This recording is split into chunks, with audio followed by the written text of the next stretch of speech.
Hello everyone, it is Justin Crumley with the Cujo Productions channel, back again for another NFL themed video. No, it is not about the Pro Bowl. We don't cover that shit.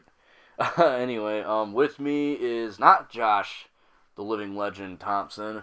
It's actually my other buddy. You guys know him. It is Vinny Brown. Vinny, introduce yourself to everybody. What is up, everyone? No one wants to hear from you. Okay. Oh, I see how it is. Alright, so anyway, Super Bowl 51, Atlanta in New England. Wow, this is gonna be a fun one. I mean, every Super Bowl on paper looks fun, and then the game happens. But anyway, we got Atlanta, number one scoring offense in the league, and New England, top scoring defense in the league. And a lot of people, there are some that say this is probably the best defense under Belichick, under the Belichick era, which is, it's possible. I mean, New England's never really been known for having a top defense, so it's a little interesting that we have a situation where we have top scoring offense, a top scoring defense, and, history, when you look at it, this is the sixth time that we're seeing this, and top scoring defense has won 4 out of 5 so far. The only time top scoring offense ever won was when Jerry Rice and Joe Montana, how could I forget Joe Montana? Joe Montana, Jerry Rice, and the 49ers beat the Broncos by a score of 55-10. Holy. Back in 1989. 87? I thought it was 89. It was in the 80s, late 80s. We'll just go with that. Anyone want to correct us in the comment section? Go ahead. But anyway, this matchup here. Now, I'm not saying it's a sure thing for New England. I'm just saying, historically speaking, number one defense usually wins these kind of games.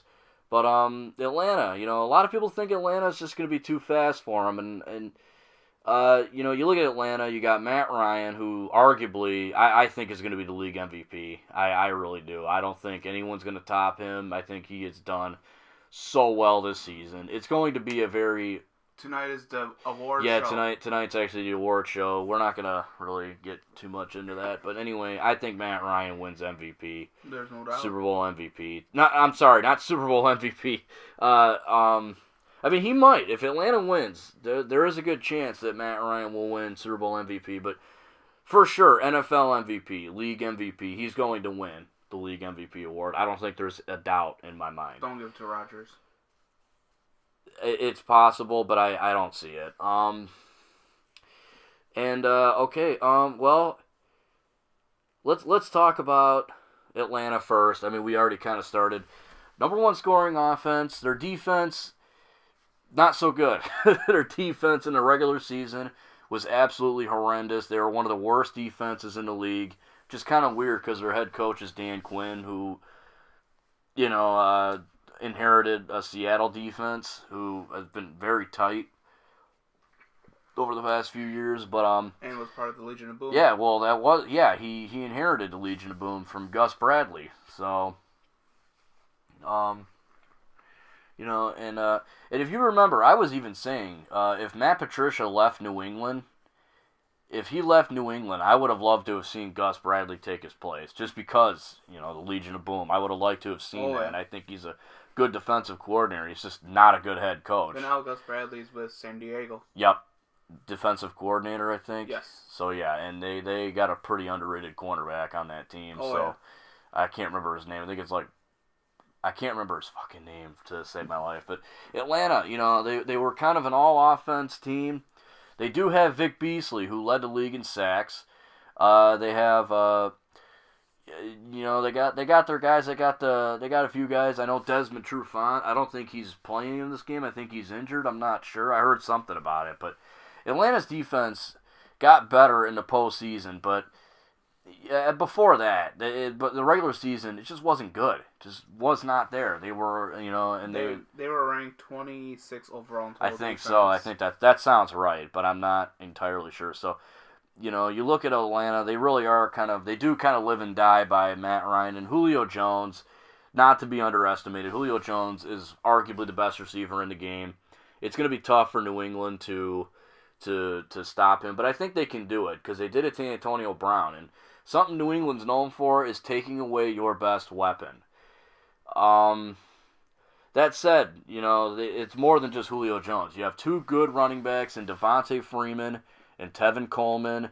You have Mohamed Sanu. And can we just talk about their offensive line?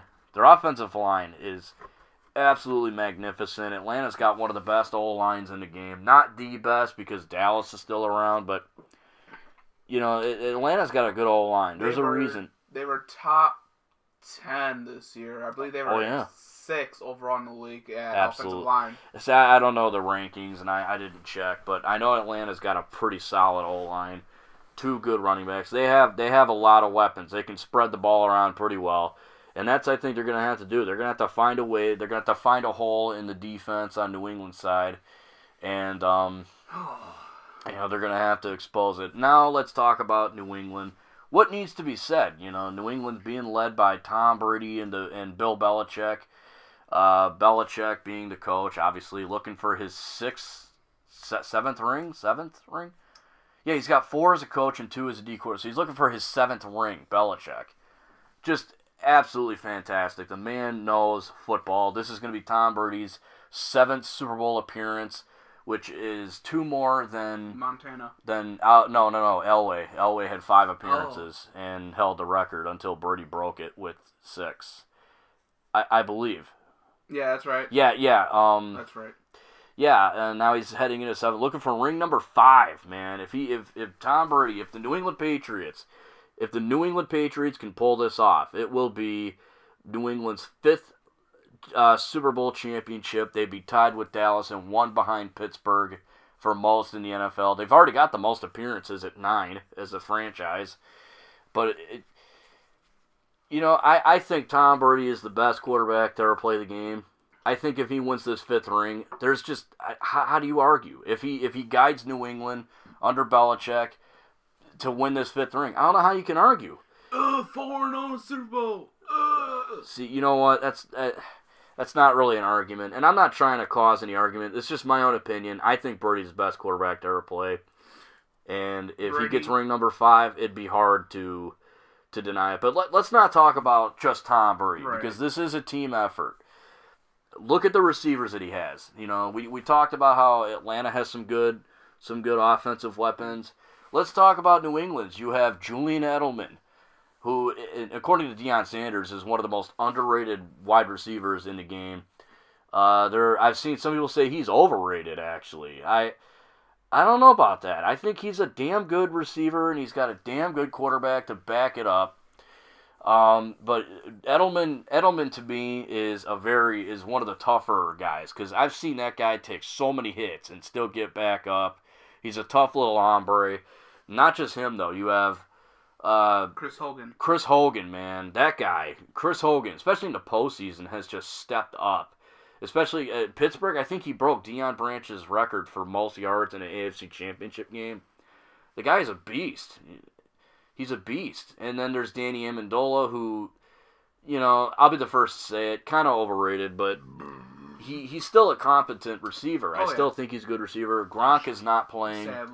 Sadly. But you still have Martellus Bennett. Brady's first game back, Bennett had 3 touchdowns. So that's fucking insane. It was insane, yeah. And that was with Gronkowski. You have, Bennett. In my opinion, Bennett is a damn good tight end, and I would love to see him come back to New England because him and Gronk are a deadly duo. And I think Bennett he's good. He's pretty decent with blocking. He can block pretty well. He can block and catch. And he can catch pretty well too. He's definitely a very competent tight end. Oh yeah. He's damn good at what he does. And then elephant in the room, the run game. Jesus Christ, this had to be the best running game I've seen out of New England since Corey Dillon.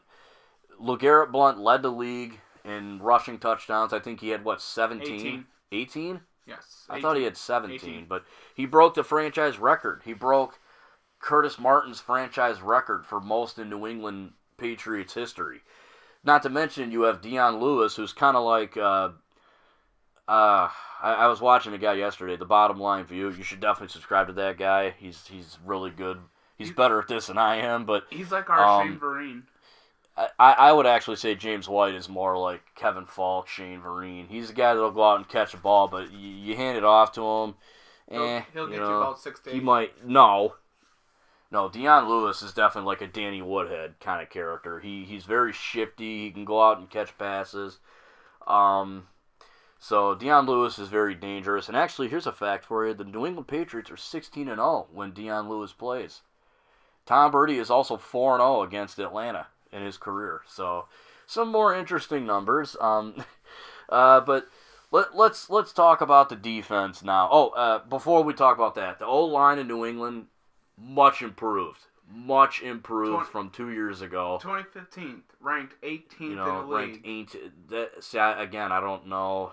This year ranked 10th in the league. Yeah, they got that O-line coach from back when they won against the Rams in Super Bowl 36, and it's been fantastic. They're giving Birdie much more time. LeGarrette Blount, we saw it. LeGarrette Blount is fucking monstrous. Is absolutely monstrous. I mean, Blount's a monstrous running back. He's hard to tackle, but with a good O-line is always welcome. He steps it up even more. A running back. Yeah, well, a running back would love to have a good O-line. That's just what I'm saying. Yes. I'm not saying all his success is because his O-line. I'm just saying, he had a much better. You have to throw some credit to the O-line. Now let's talk about their defense. Their D-line is stacked. Jabal Shurd, Chris Long, Alan Branch, Malcolm Brown, who I made the mistake of undermining at the beginning of this year when they signed Terrence Knighton, pot roast. I accidentally called him Malcolm Smith and said he wasn't that good. I should probably address that now. I think I have a couple times. I'm sorry. I screwed up. I really did. I didn't mean to come off like I was undermining him, but Malcolm Brown, he's very good. Great nose tackle. I already mentioned Jabal Shurd and Chris Long. Those guys are pretty good. They have Alan Branch, who's really become one of the better D tackles in the league. And Trey Flowers, man, led the team in sacks. I think he had 7. He had 7. Yeah. That's pretty good. I mean, it's not great. Vic Beasley led the league with 15. So, I mean, he wasn't that far behind. He was only 8 behind.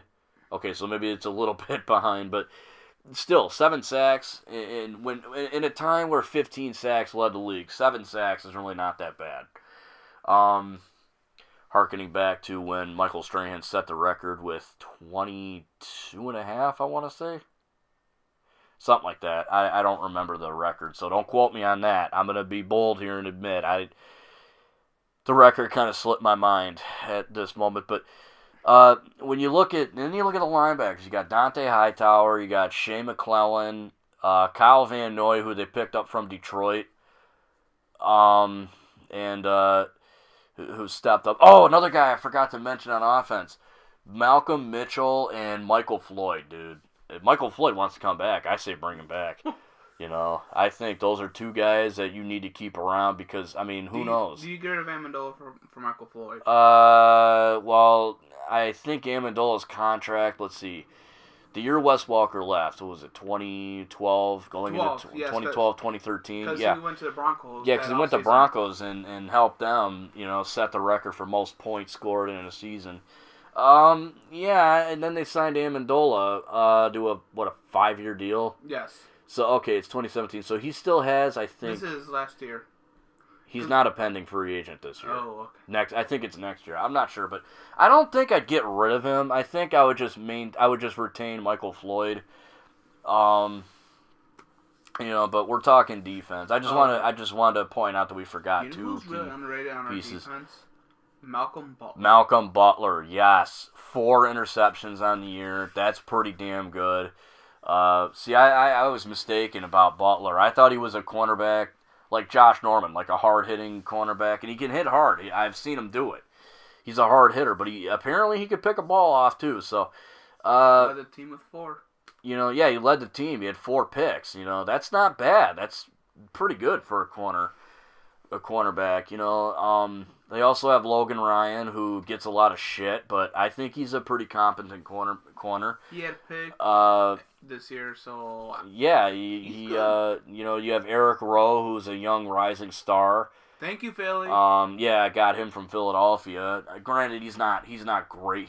There's definitely room for improvement with Eric Rowe. Same with what's his face from Alabama that we got, Cyrus Jones. He needs improvement too. Yeah, I don't know about that one. We're not going to talk about that. Dante Hightower, captain of the defense. In my opinion, an underrated linebacker. I think New England needs to bring him back. Yes. I think they need to bring him, and they're going to get Malcolm Butler back because he's a restricted free agent. So. I think that'll be all fine. Yes. I think Hightower is an absolute necessity. You have to bring him back. He's a defensive captain. Then you have the safeties. You have Patrick Chung. And then you have Devin McCourty, Deron Harmon. They kind of switch out, but Devin McCourty, man, this guy, he's my favorite defensive player on the team. I even have a jersey. I'm gonna be rocking that shit tomorrow, but. Devin McCourty, man, I think he, for him to move from corner to safety and become like a Pro Bowl safety, it just tells you that the guy can adjust. He was kind of shitty at cornerback, and then they put him at safety, and he all of a sudden he's a Pro Bowler. It just goes to show he's adaptable, he's adjustable, he can adapt. And I think with Devin McCourty, he can intercept too. He's a great safety. He knows how to play the game. He's one of those defensive veterans that knows how this game's played. And actually, a funny story, they almost let him go. Oh, shit. When it came down to him and Darrelle Revis, they almost let him go, but because he actually called Belichick to thank him for drafting him and letting him play, and Belichick kind of told him, hey, wait a minute, we got a contract offer for you. Come on down, and he signed a 5-year extension, and they let Revis go, and look how that turned out. Revis went back to New York, had the one decent year, and then this past year he sucked. He wasn't very good. Now he might have to convert to safety, but that's neither here nor there. We're talking about the Patriots. Yes. Devin McCourty, man, just one good player on a suffocating defense, in my opinion. Number 1 scoring defense in the league, only averaging 15 points a game. And I know the easy thing is, they played easy quarterbacks. They only give up 17 to Pittsburgh, and Pittsburgh had Ben Roethlisberger. The only thing is, Brown. And Antonio Brown. And I mean, you could argue that Le'Veon Bell, but I don't think Le'Veon Bell would have made that much of a difference. And I don't want to freaking hear about the fumble. I don't want to hear about that crap. It's a stupid, it's a stupid thing to complain about, in my opinion. So I don't want to freaking hear about it. We're not here to talk about conspiracy theories. We're here to talk about the Super Bowl, Atlanta, New England. All right, Vinny. I don't even think I have to ask who do you got and why. Patriots by 6. No. Calling scores. No, by 6. We're not going to call scores. So you got the Patriots. Why? Why do you got the Patriots? Experience over rookie. Experience over, okay. Well, it's obvious. I can't help but be a little biased here. I want New England to win. I think they're going to win. I think, and to me, experience is just a very minor thing. I think New England wins this game because they have a better defense, for one, and we've seen, like I said, we've seen this before. Top scoring defense usually wins against top scoring offense because big hits are let go in the Super Bowl. Yes. Last game of the year, refs keep the whistle in their pocket a little deeper. I mean, like I said, we've seen it. The top defense usually wins these kind of games because it isn't about what you give, it's what you give up. And they can get away with those nasty hits. And look at what Seattle did to Denver in Super Bowl 48, Oh, my God. Everyone kept saying that Denver's offense was too fast and that Seattle couldn't keep up. Seattle absolutely murdered them. Absolutely murdered Denver. 43-8. I mean, unbelievable. Look at last year. I said this. I'm guilty of this. I said Carolina's offense was going to be too fast for Denver to keep up. Look what happened. Denver shut them down. They won 24-10. Not a very exciting game at all. It was actually quite lackluster, kind of boring. But nonetheless, Denver won that game because they had the better defense, they had the better team, and they went out there and they proved it wrong. 2007, 2008. The Giants, I don't think the Giants were number one defense, but they had a hell of a defense. New England was the top offense, and look what happened. They got shut down. Yep. You know, they granted they only lost by 3, but it doesn't matter. They still lost. I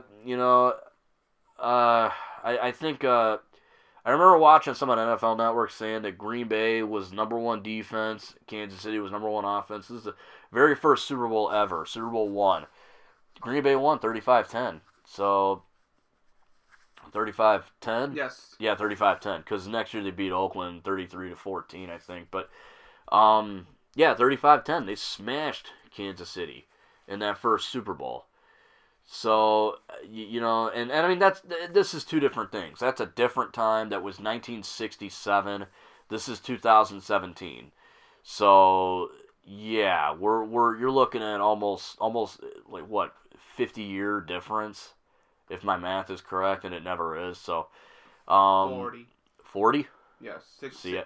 See, I was way off. No, wait a minute. 1967. 67. Oh, yeah, my bad. You're right. Yeah, so I was right. See, the game has changed. Oh, yeah. But like as I also pointed out recently, look at and I will say, if Atlanta wins, and I think they can, I think it's possible, I will eat my words. I will say, hey, I was wrong. This time was different. And it always can be. Atlanta can win this game. We already went through how they have to win. They have to kind of spread New England's defense out a bit, find a hole, and just expose it.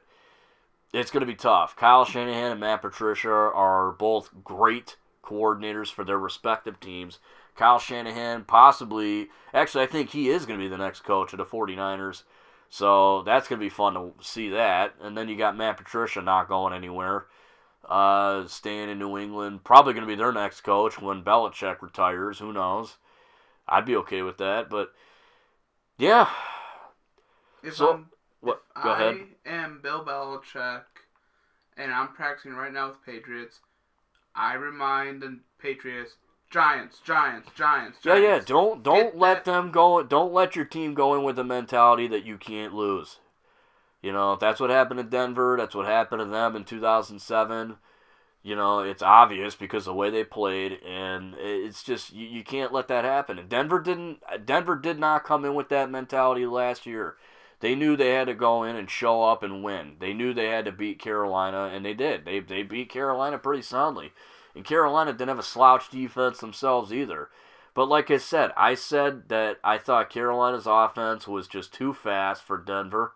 But no, I was wrong. Von Miller shut them down. The no-fly zone, as they called it, shut them down. Denver shut them down with defense. And I think if New England's going to win this game, that's going to be how it does. Yes. That's going to be how it happens. Yes. They're going to shut down the offense. So, all right, everyone, you have heard us talk. Like I said before, check out the Bottom Line View.